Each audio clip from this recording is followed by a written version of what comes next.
Definitely a fight I'm really looking forward to is Weidman versus Anders. This is another one of those fights, though. Wouldn't be surprised if either guy hangs it up. I'm sure both, again, riding it till the wheels fall off. I've heard Weidman say that he feel like he lengthened his career by dealing with injuries and not fighting as often as he probably would have if he wasn't hurt. But again, he's had some rough road back to the octagon, a rough road as of lately in the octagon, however you want to put it. The broken leg, the losses. He did have that fight against Bruno Silva. I don't think he looked good in that fight. Competitive. It was way more competitive than it should have been for the Chris Weidman that we knew, the old Chris Weidman. But after the leg break, I just don't think you're going to be the same. I've experienced a leg break that was pretty brutal, never the same after it. You look at Anderson Silva, wasn't the same after breaking his leg. Conor hasn't made it back. You could throw it back to Corey Hill. He was never the same after he broke his leg. And then Weidman, I think of all of them, Weidman absolutely had the worst break, because what happens when you break your leg, it's the lower the break, the worse. So Conor, too, had it pretty bad, but I think Conor didn't shatter his the way that Weidman broke his. And then Weidman had a compound. So when you have the risk of infection, and I know Weidman caught a few infections, it really sets you back, really messes with your head, really more trips to the hospital, more surgeries. So I think he has, like, I forget the number he said, at least a handful of surgeries on this leg. So it's been a long road back for him. I heard him say before the Brad Tavares fight, he was planning on throwing the leg kick, and then his brain just wouldn't let him. So that's always going to be in the back of his mind.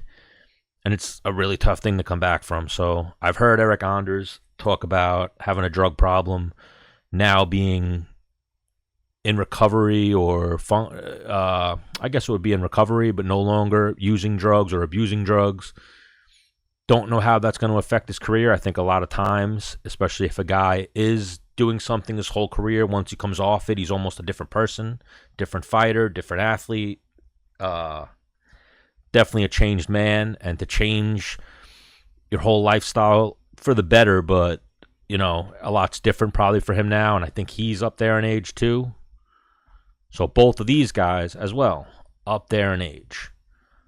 I think 40 for Weidman, if I'm not mistaken. Let's see. Pop up.